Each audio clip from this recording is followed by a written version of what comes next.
እዚህ ጋር ወንድማችን ደግሞ 10ኛ ክፍል ነው ፍርሃት እንዳለበት ነግሩኛል። ስለዚህ ብዙዎቻችሁ ሃይስኩል ያላችሁ ሰዎች እንደምትፈሩት ነግሩኛላችሁ። ስለዚህ አሁንም እነግራችሁን 3 ቁልፍ ነገሮች ከተገበራችሁ እመኑኝ ፍርሃታችሁን እንዲውልቅ አድርጋችሁ ማውጣት ትችላላችሁ።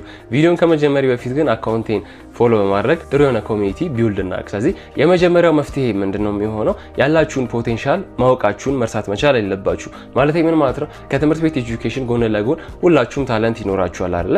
ኤዘር ሰርከስ ላይ ነው ይችላል፣ ዘፋኝ ልትሆኑ ትችላላችሁ፣ ጎበዝ ነገር ሰጪ ልትሆኑ ትችላላችሁ፣ አሪፍ ከሰው ጋር ኮሚኒኬሽን ይኖራችሁ ይችላል። ስለዚህ ይሄንን ነገር ፊገር ማድረጋችሁ መርሳት መቻል የለባችሁ ማለት ነው። ሁለተኛ ደግሞ ያላችሁን ታለንት ካወቃችሁ በኋላ ቀጥታ ይሄንን ነገር እንዴት ሰው ሊያቀው ይችላል ብላችሁ ማሰብ ማለት ነው። ስለዚህ ሁሌ ካላችሁበት ቦታ ነው ጀምሩ የሚባለው አይደል? ስለዚህ ትምህርት ቤት ናችሁ ያላችሁን ታለንት ካወቃችሁ በኋላ ሚኒ ሚዲያ ዲፓርትመንት ካላችሁ እንዲሁም ደግሞ ክላስ ካላችሁ በድፍረት ሄዳችሁ ዛሬ ማቀርብላችሁ አንድ ዘፈን ይኖራል። ይሄንን ዘፈን ስሙትና እስቲ ያላችሁን አስተያየት ስጡኝ ትላላችሁ። ይሄንን ነገር ስትሉ ሁለት አይነት ሪስፖንስ ወይም ደግሞ ሁለት አይነት ምላሽ ነው የሚኖረው። ተማሪዎቹ ስቀው ሙድ ይዙባችሁ ይችላል። እንዲሁም ደግሞ ሁለተኛው ደግሞ ስቀው ምንም ብለው ኦኬ እንስማህ ብለው ወይም ደግሞ እንስማሽ ብለው ያላችሁ ነገር ካቀረባችሁ በኋላ ጄኑዊን የሆነ ኦነስት የሆነ ኮሜንት ይሰጣችኋል ማለት። ስለዚህ ኤዘር ዌይ ምንም አይነት ሪስፖንስ ቢሆን እናንተ ወጣችሁ ማቅረባችሁ እንዲሁም ደግሞ ድፍረታችሁን ማዳበር መቻል አለባችሁ ማለት ነው። ሶስተኛው ደግሞ ሁሌ ማሰብ መቻል ብቻ የለባችሁም። ሁሌ ነገሮችን የምትለምዷቸውም ደግሞ ፍርሃታችሁን የምትወጡት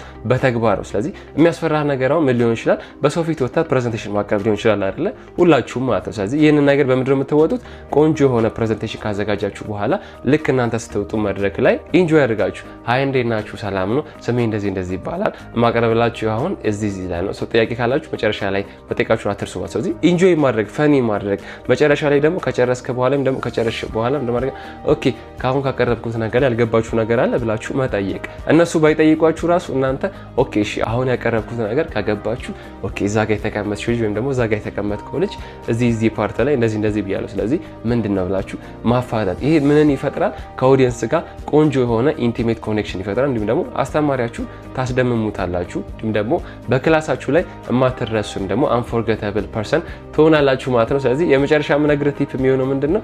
ሁሌ ፍርሃትህን ስትጋፈጠውና ስትዳፈረው ነው የሚወጣው ማለት ነው። ስለዚህ ያንን ደግሞ ቀጥታ ሄደ በአክሽን ስትተገብረው ነው እንጂ በማሰብ ብቻ አይደለም ማለት ነው። ይመቻችሁ።